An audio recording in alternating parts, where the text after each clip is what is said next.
ए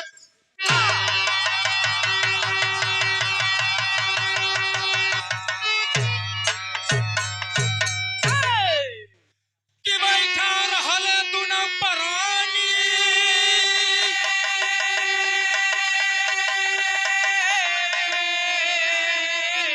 कि हंस के कहे मंदोदर रानी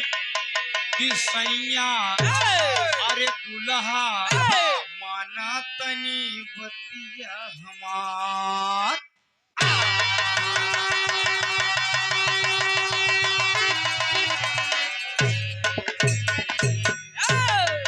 एकदम हो रही है कबेला है त्रिलोक विजय दस्कंधर अपने शेष सैया पर बैठा है बाबूजी। इतने में मंदोदरी बढ़िया श्रृंगार बना के एकदम लाली उली लगा के एकदम बढ़िया काजर ओजर लगा के पहुंच गए दस्कंधर के पास। कहे स्वामी अरे महाराज है आपके अर्धांगिनी आपसे कुछ कहे चाहत है। कहे बोलो क्या कहना चाहती हो। कहे आज तक हम तो से कुछ नहीं मांगा। दस्कंधर कहे कि बड़ा बाजार उजार बनाई के आए हो कहाँ बिजली गिरी। अरे बाप रे। कहे सुनो हम बतावत है एक गाने का भाव है हमारे गुरु जी अपने जवानी में गाँव बाबूजी काबे में तेरा जलवा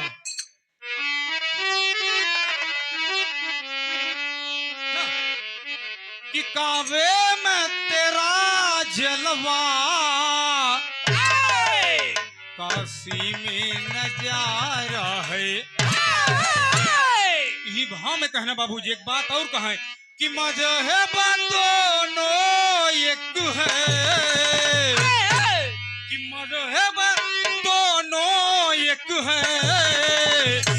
बस बदला करी ना है।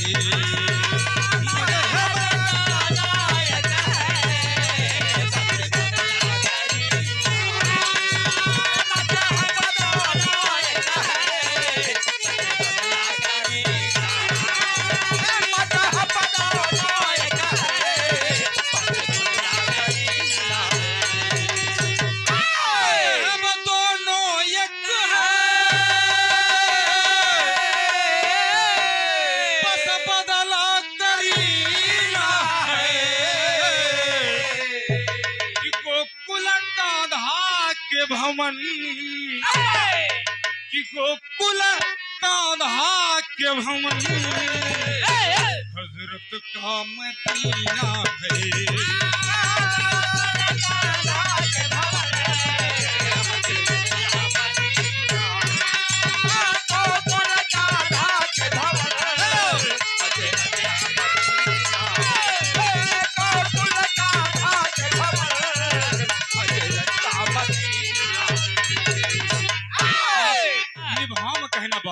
कि मंदोदर हंसी बोली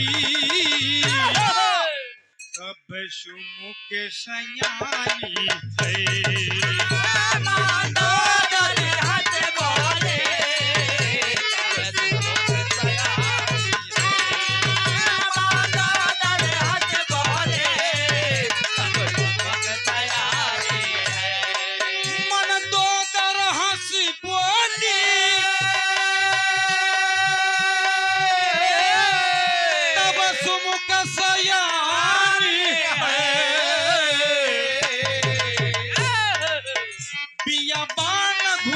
सजना पिया बान घुमन सजना बोली मधुरी पानी है। पिया बान घुमन सजना बोली मधुरी पानी पिया बान घुमन सजना बोली मधुरी पानी। दस्कंधर हंस के बोला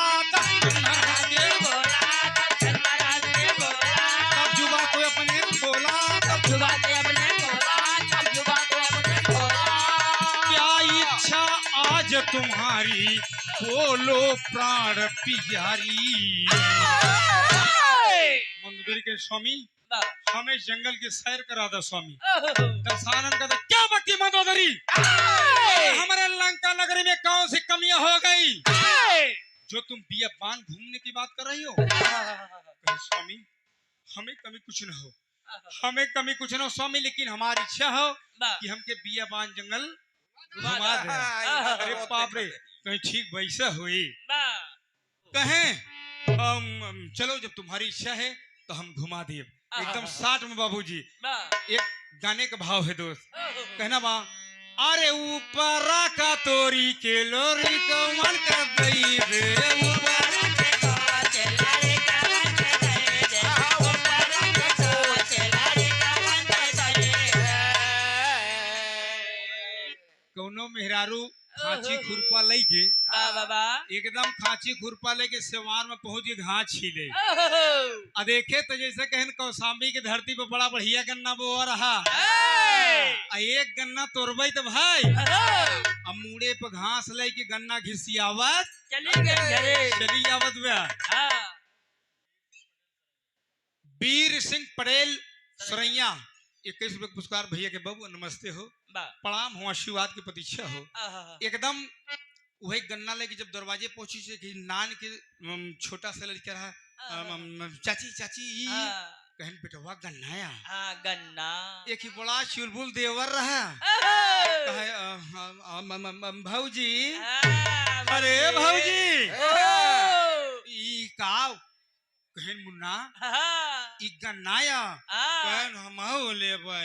गन्ना का हो था। इतनी बात तो सारा में बैठ के दादा एकदम 60-70 साल की उम्र में डुग डुग डुग डुग मुड़ी हिल वही में बैठा है, कहता ये दुल्हनिया का वाह कहन बाबा ई गन्नाया कहन हम तनिक महूक दिए थे तो दुल्हनिया कहे का दादा मुहे में दांत नहीं कैसे का कुछ रोटी तो तोसे नहीं फूटती गन्ना ही। दुल्हनिया सोचा था कि गन्ना एक ही मंगवैया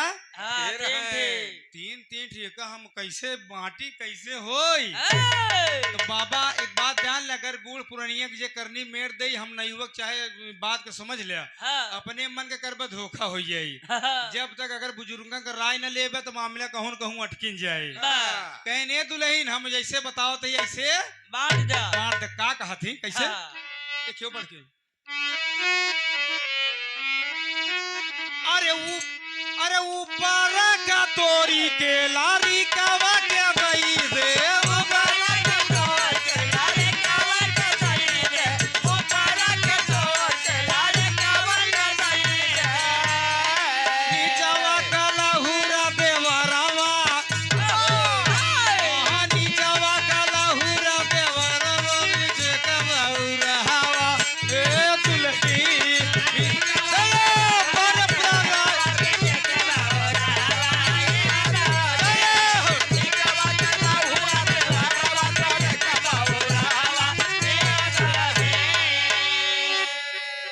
कहन तोहरे मुहे में दांत नहीं तो उससे फूटी। बाबा कहन हमका बुढ़ावा जाना था।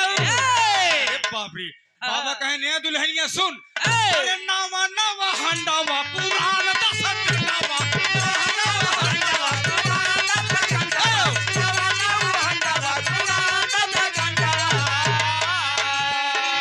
कहे पुरान खोपड़िया अरे नवा नवा हंडावा अरे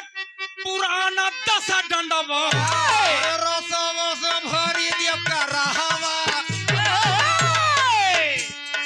रसवा से भरी दिया करहवा नीचे का बहुलहवा ए दुल्हनी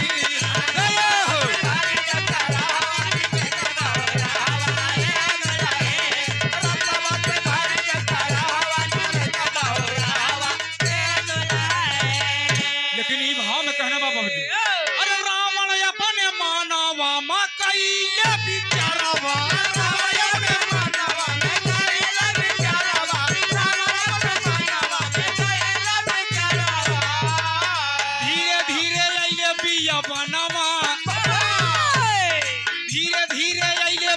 बनावा तैयार सुनला ये बबुआ धीरे धीरे बनावा तैयार सुनला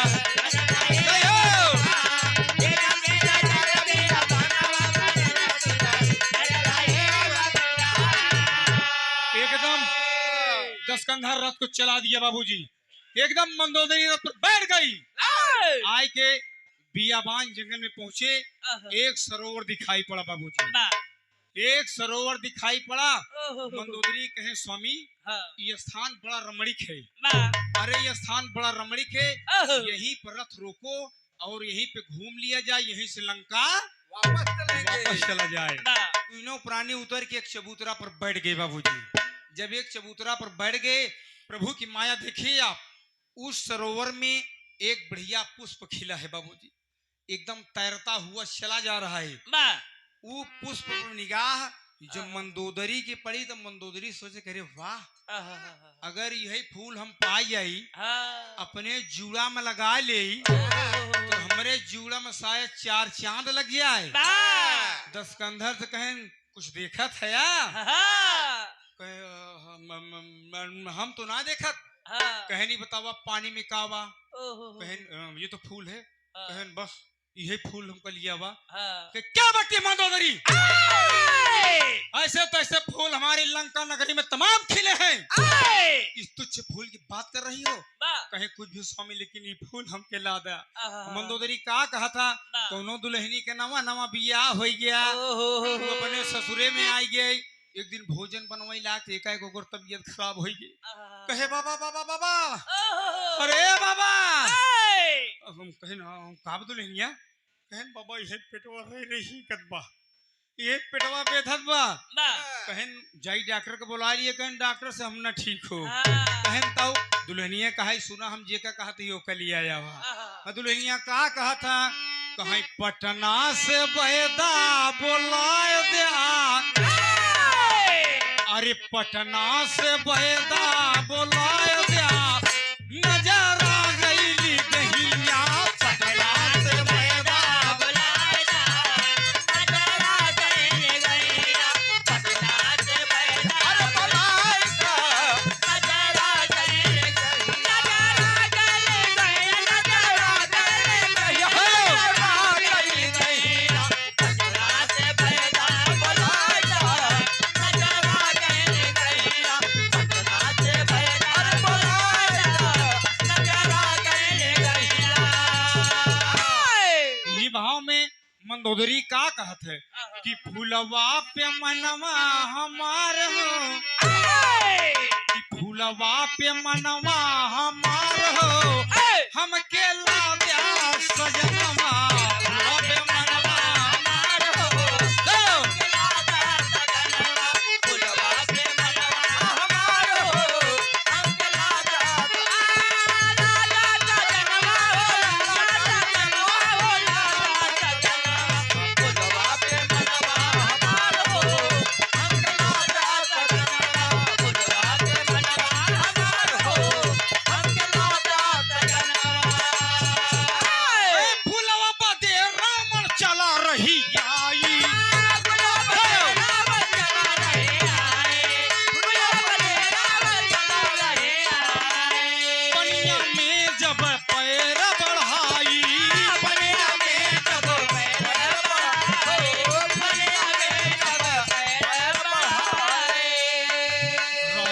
करेला मन बिचारी हो,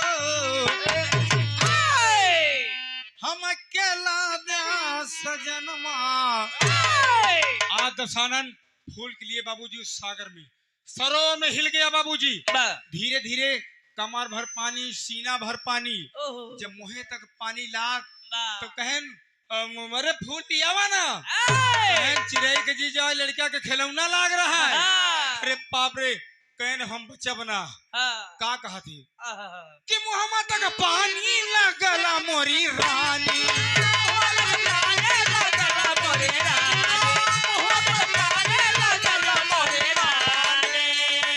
चल जाए जियरा हमार हो, हम अकेला देखत रहा। जब समय हो जाए बता देबत हम बैठ जाब, लेकिन बीच में डिस्टर्ब जी कर भाई। समय हो जाए तो हम तुरंत बैठ जाब, हमसे ऐसे मतलब नहीं, पूर हो या ना हो कोशिश करब। बाबूजी कहें ठीक बा। दस्कंधर जैसे आगे बढ़ के फूल की नाल पर हाथ लगाया बाबूजी, फूल की नाल में हाथ लगाया, वो फूल दशानन को लेके डूब गया बाबूजी। दशानन को लेके डूब गया, कहाँ पहुंचा? रसातल में, जहाँ दुनिया के मालिक भगवान विष्णु जी लेटे हैं, माई लक्ष्मी शरण दबा रहे हैं। गेट पर देखे थे तो दो दो द्वारपाल खड़े हैं, जय और विजय। अरे बाप रे, दशानन को देख के जय और विजय धोती ढिलाई गई। अरे मोर बप्पर 10 मुड़े का मनाई, 10 मुड़े का मनाई थे हम कब हम देखे न रहे। अरे बाप रे, जय और विजय से कहता है किसका दरबार है? कहीं भगवान विष्णु जी के दरबार है। कहीं हम अंदर जाना चाहते हैं। कहीं नहीं, जब तक भगवान का हुक्म नहीं होगा आप अंदर नहीं जा सकते। दशकंधर कहता है कि हमारे लंका नगरी में कोई माई के लाल नहीं पैदा हुआ जो मेरी बात टाल दे। इधर मंदोदरी सोचत करे बाप रे, पनिया में डूबा है, कहता हूँ डूब के हमका चूतिया तो नहीं बनावत है, ये हमका छकावत है। बाबूजी धीरे धीरे जब घंटा 2 घंटा बीता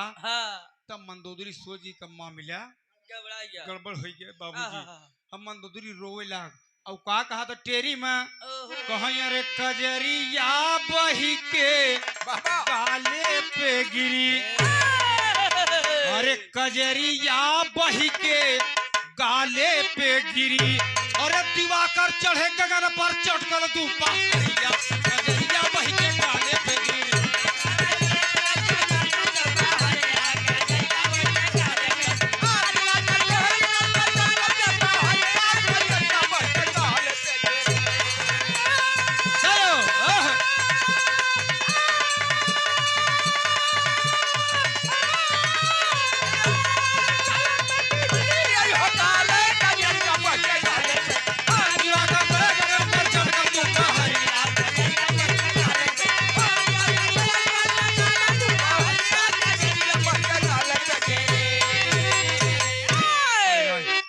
मंदोदरी सोच रहे कि अब हम कौन मोहल्ले के लंका नगरी जाई, कौन मोहल्ले के लंका नगरी जाई। लोग ताना मारेंगे कि लेकर गाई और पति को खा के चली आई। उधर दशकंधर जय और विजय से बात कर रहा है कि हम अंदर जाएंगे, लेकिन कहते हैं कि जब तक भगवान को हुक्म नहीं होगा आप अंदर नहीं जाएंगे। तो दशकंधर कहता है कि जाके अपने भगवान से कह दो। क्या कहता है कि हुसैन जैसा अरे शहीद आजम, कि हुसैन जैसा शहीद आजम जहां मकोई हुआ नहीं है।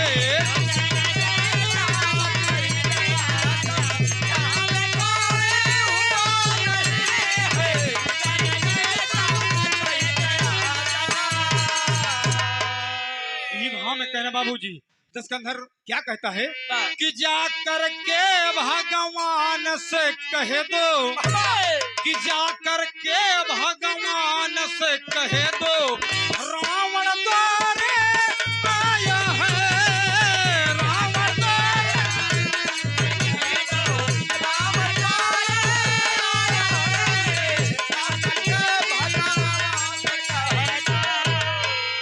जाकर के भगवान से कह दो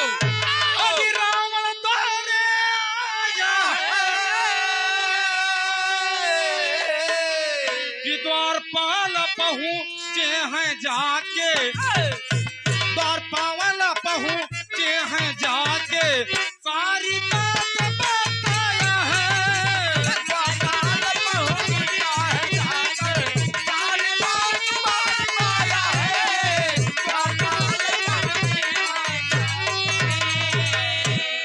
बाबूजी कहें जाके मेरे भगवान से कह दो। द्वारपाल पहुंचे, कहें कहीं अरे नारायण लिखत कहे रे जय हे विजय क्या बात है बेटा? कहे बड़ा पसीना बाबा। कहे प्रभु गेट पर 10 मुड़े के मनई आई बा, दरवाजे पर 10 मुड़े के मनई आई। कहा थे हमारे लंका नगरी में कोई माई के लाल नहीं पैदा हुआ जो मेरी बात कर दे। दुनिया का मालिक समझ गए ओहो ये तो दशानन मेरे नगरी में प्रस्थान किया है। बाइज्जत दुनिया के पालनहार भगवान विष्णु जी उठ गए बाबूजी, उठ गए आए दशानन पैर छुए, कहन कस कहाँ चला कहीं सुना हम बताओ तही एक भाव है बाबूजी। कमन फूल धरती पर फूले। एक जने का नवा नवा बियाह हो गया। एक जने का नवा नवा बियाह हो गया। जब पहुंचे न अपने वो समय में लिए चटहिया जलेबी कोनियात रहे। तो दुल्हनिया कहा तोसे में कि सवाल करब तो से सवाल करब अगर हमारे सवाल का जवाब दे देबे तो हमार तोहार मामला ना है तो गड़बड़ा ही समझा। तो दुल्हनिया का कहा था कमन फूल कमन फूल और धरती पर फूले कमन फूल और धरती पर फूले कमन फूल समान ये पियावा कमन फूल है समान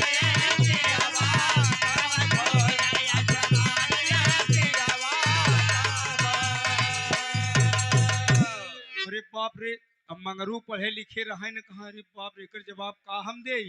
धीरे धीरे कुछ दे रहे हैं दिमाग में बात आ जाए तेरे सीखते कहने मेहरारू सुन तोरे भरे हमारा हरी में पढ़े ही पढ़े कैसे रहे माई बाबू के डर हमारा बस्ता टांग के स्कूल चला जाए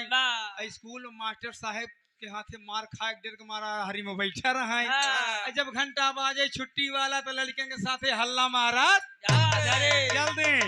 कहने मेहरारू सुन क्या बताओ थी क्या बेला चमेली बेला चमेली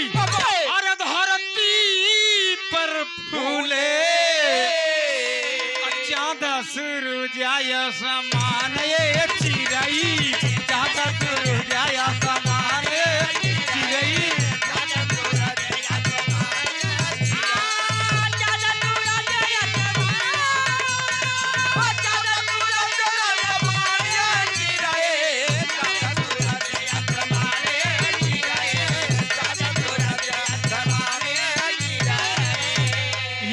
कर बाबूजी के बदा से कंधर से अरे बोलई लागे अरे हंस के तबा भगवान ये मितावा हंस कर के भगवान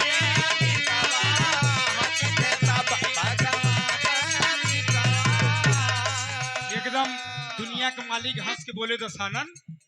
क्या बात है दशानन कस कहाँ चला कहन प्रभु यही हम आपका नगरी देखे चलाए यही आपका नगरी देखे आए कि दुनिया के मालिक जहाँ रहा थी चल के वहाँ का दृश्य देखा जाए। अभी ना ही बतावत है कि हम फूले बरे आ रहे अंड बंड हो के हिया पहुंची आए कहे नहीं बरे हम आपका नगरी देखे आए प्रभु कहन चला हो जाई कहन कस चला ये नहीं बतावत है फूले बरे आ रहे अंड बंड हो के हिया चलाए कहन हम यही आपका नगरी देखे चलाए। अब आप रामायण की बारीक बात देखें बाबूजी आप बारीक बात देखा कहन दुनिया के मालिक कहने ठीक बे जब तू हमार नगरी देखे आ यहाँ पूरब घूमे पश्चिम घूमे उत्तर घूमे लेकिन दक्षिण दिशा जाए के मन दशानन सोचे कि बतावा एकर मतलब हमसे छुपावत हैं एकर मतलब दक्षिणी दिशा कोनो खास बात ई बरे हमका रोकत हंग दक्षिण कहीं घूमाई कहन हम पहले यही देखब दुनिया के मालिक अंतर्यामी को समझने में देर नहीं लगी बाबूजी। आय के लक्ष्मी से कहन जरा इनके जलपान करावा थोड़ा सा भोजन वोजन करावा एक ठीक देव लोक में पंचायत में बस अब थोड़ी देर हम वापस आवत है। अरे बाप रे यार दशकंधर सोचन जब ले लक्ष्मी भोजन बनवती हैं तब ले हम काहे दक्षिणे न जाए के देख ले कि दुनिया के मालिक हमसे का छुपावत हैं। दशानन चल दिया बाबूजी आल्हा का भाव मास्टर गाना करीब कैसे कि तीन हाथवा का ये कठी अरे तीन हाथवा का ये कठी देख ले भैंसिया ये बबुआ तीन हाथवा का ये कठी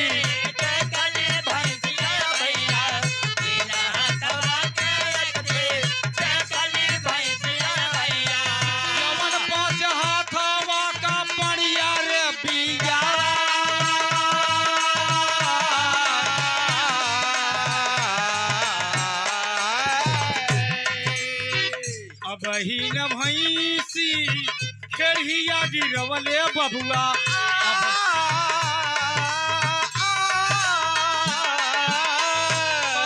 पणियावा गयला बगरमा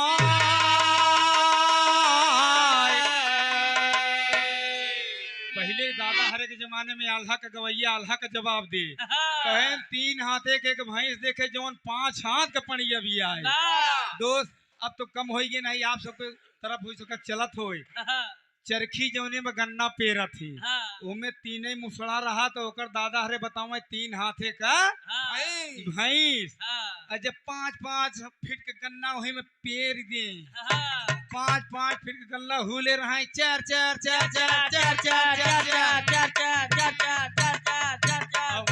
वहाँ रस तल यहाँ रस गिर के बाबूजी ओकर अमरी खेड़ी का होगी ओकर खोइया अब खोइया नाही झुरान बिया अब रसा का पड़िया के उत्मा दे दिहन बाबूजी ओ की अब खोइया नाही झुरान ब तबले कराहा मनाए के जब लागन डोलावे तो फूला शुरू हो गया रस गरमाई गया तो ही बरे कहां तबले पड़िया यही बाबूजी कहना बा कि रावण अपने माना मामा कई के बिचरवा बबुआ रावण अपने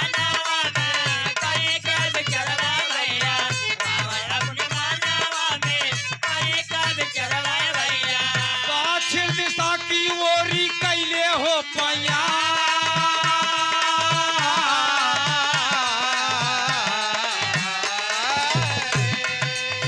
कुछ दूर जाला ता देख मोरे बबुआ या भैया कुछ दूर जाला ता देख मोरे भैया कुछ दूर जाला ता देख मोरे बबुआ भैया एक बड़ा गदवा के पेड़वा देखा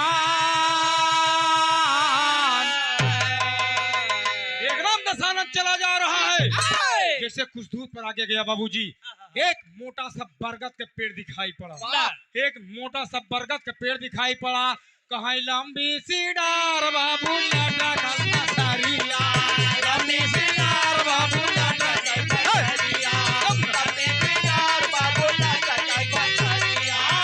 रोटी रावण लटका रहले श्रीमान हो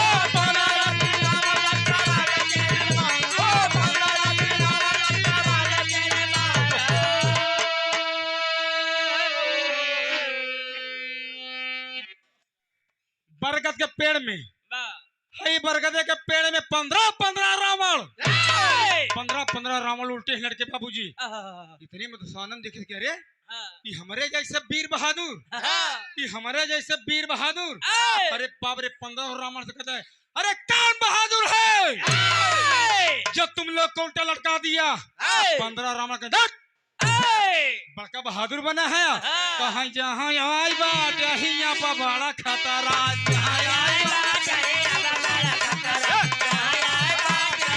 अरे तू हम की नहीं रहले हम जवान हो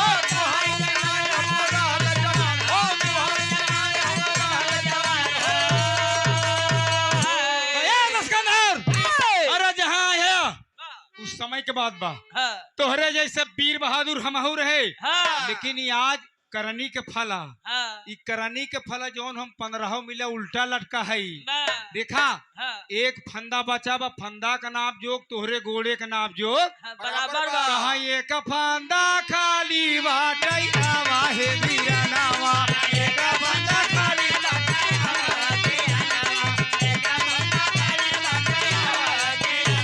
और तू हम का दे लटका श्रीमान हो तू हम के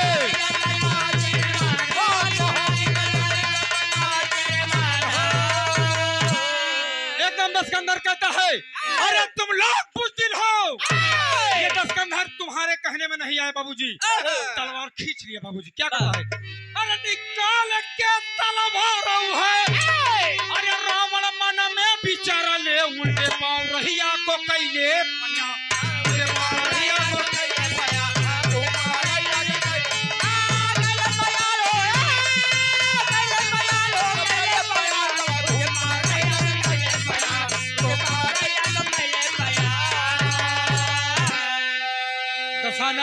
जैसे तलवार खींच के बाबूजी पीछे, वैसे दुनिया के मालिक लप से आगे कहन कस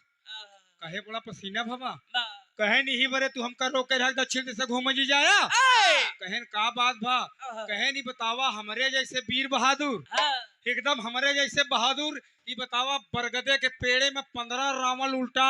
के लटकाए सौर काहे लटकाए कहन घबराई गया कहन एकर जवाब हम न दे ई बात बताइए तोहरे गुरु शंकर जी कहन वही चली थे शंकर जी से पूछी थे कि हमारे जैसे वीर बहादुर 15 रावण उल्टा के लटकाए काहे लटकाए बाबूजी जैसे दशकंधर 2-4 कदम आगे बढ़ा गौर करे कि आप यही पे दशानन घात कहिए बाबूजी कहे बड़कुआ भगवान कहावत है दुनिया के पालनहार कहावत है तोहरे दरवाजे से ब्राह्मण चला जात बा एका को दान दक्षिणा न मिली दुनिया के मालिक सोचें जब दशानन आ ही गया है तो क्यों नहीं से दे दें कहें दशकंधर मांग लो जो मांगना हो तीर बाचा बधा के बाबूजी दशानन का मांगा था आखिर भाव कहना बा कि दशकंधर कहने लगा ललकार अगर तू पसंद आया करतार दक्षिणा में तू देगा लक्ष्मी गुजरी जा कजरिया वही के काले पर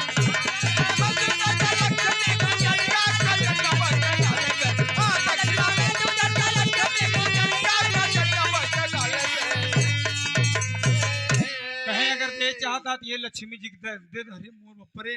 दुनिया का मालिक सर नीचे हो गया कहे हमरे क्षीर सागर के शोभा मांग ले लक्ष्मी जी कहन कस जाबू कहन का कहन तो का दानव दे दिन कहन शंकर जी ने तू भांग के गोलत नहीं छाने कहूं मेहररुओ दान में दिए हो था कहन लक्ष्मी का करी दे दिन कहन केका देहा कहन बसा कह रे मोर बपरे ई दसमुड़ावा के साथे हमार न बीते दशानन कहे दे तहा कि चली हम कौनो मांगता भिखारी न वही तोहरे दरवाजे पर खड़ा रहा कहन दशानन जब तू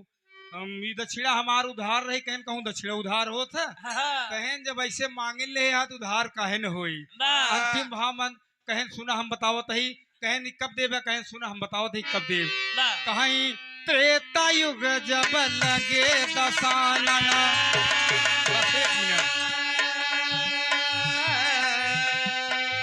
हम ले बरावा माया बतावा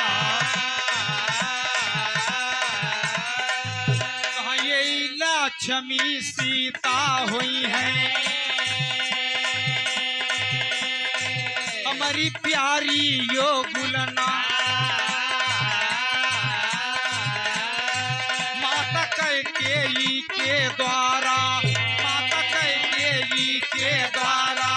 हम न जाबई अवध से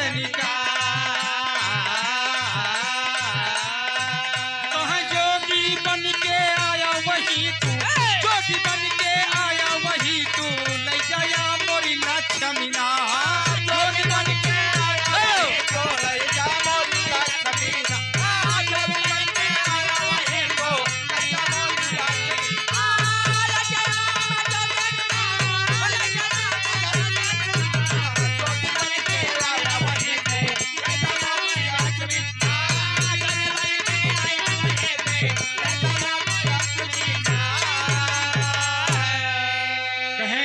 त्रेता युग लागे तो हम राम के अवतार ले भी है लक्ष्मी हमार सीता के अवतार ले हैं माँ कैकेयी द्वारा 14 बरस के लिए हम बियाबान में जाएंगे वहीं आया तू अपन दक्षिणा ले जाया राम का बन लिखा तो कैकेयी के अब जस लग दोस्त बाकी बात ये दुनिया के मालिक अपना अपना वादा निभाए बाबूजी ये अपन वादा निभाए कहे वही बियाबान जंगल में आया साधु बन के आए दक्षिणा अपन ले गया धीरे धीरे समय गुजरा बाबूजी कहा रे राम हो बिया बनवा देखियो बहले बेटवा हाय अरे राम हो बिया बनवा अरे भाई ले रघुवर का आवा नामा बिया बनवा दादा वाली है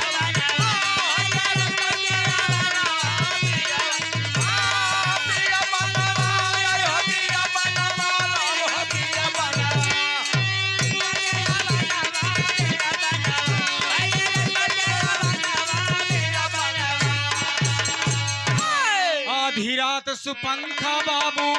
सपना देखली खा अरे आज ऐसे बिया पाना जंगल में अरे आए हैं सरताज आई हो बिया बनवा सुपंखा आवत का कह क्या होता और कह के शादी का बहाना बिया बनवा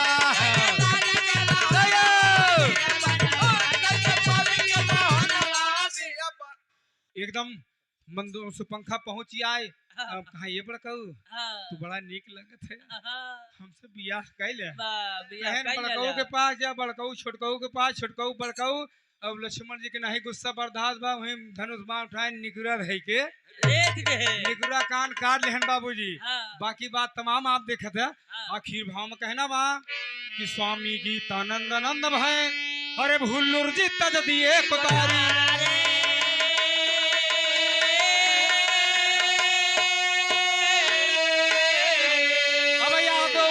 कुमार कहे आधा मिनट का समय जेकर आशीर्वाद से हम आप सबके बीच में बोलत है हमारे पूजनीय बिरहा के सुंदर गायक कलाकार पूजनीय गुरु श्री अनिल कुमार यादव जी ये गुरु जी के देन जवन हैदर गुरु जी तक पहुँचे हमारे बीच में मंच पर बैठे हैं एक बार गुरु जी के ताली बजाकर आप सब स्वागत कर हमारे गुरु जी के हमारे पूजनीय अनिल कुमार यादव जी बैठे हैं कहना बाबू जी यादव अनिल कुमार कहे अरे सब सारद के बलिहारी हो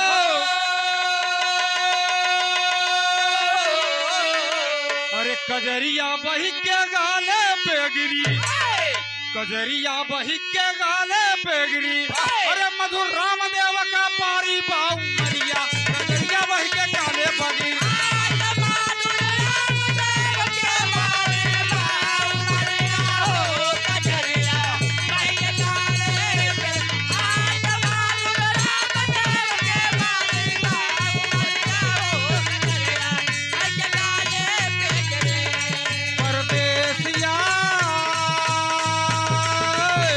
चली रे पुरवई परदेसिया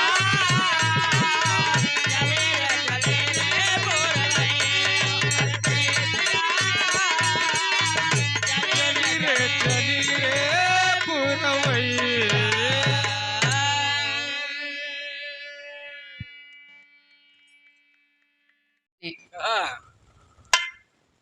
जब वासुदेव जी कन्हैया के ले जाके गोकुल में छोड़ के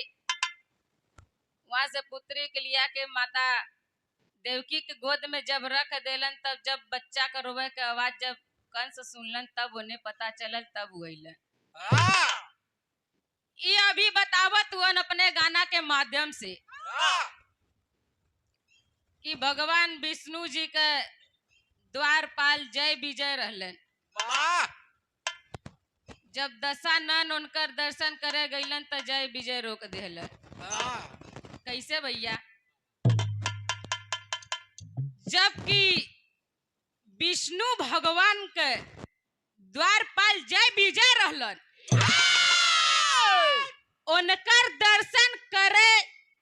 4 ऋषि मुनि अइलन जब 4 ऋषि मुनि अइलन उनकर दर्शन करे जात रहलन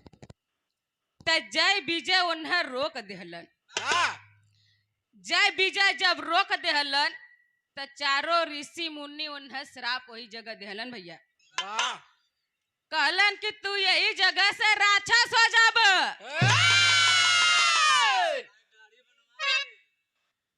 3 जन्म खातिर वो जगह श्राप देहलन लेकिन 3 जन्म खातिर दे देहलन जौने में पहला जन्म में हिरण्यकश्यप हिरण्याक्ष बनलन दूसरा जन्म में रावण और कुंभकर्ण बनलन और तीसरा जन्म में कंस और जरासंध बनलन तो भैया ओकरे पहलवा कैसे चल गईलन विष्णु भगवान के दर्शन करे तो सही कहलन है कि न गीता से न रामचरितमानस से तई बहरा से गईलन है रामायण अलग से बनल बा तनी हमऊ एक गीत सुनावत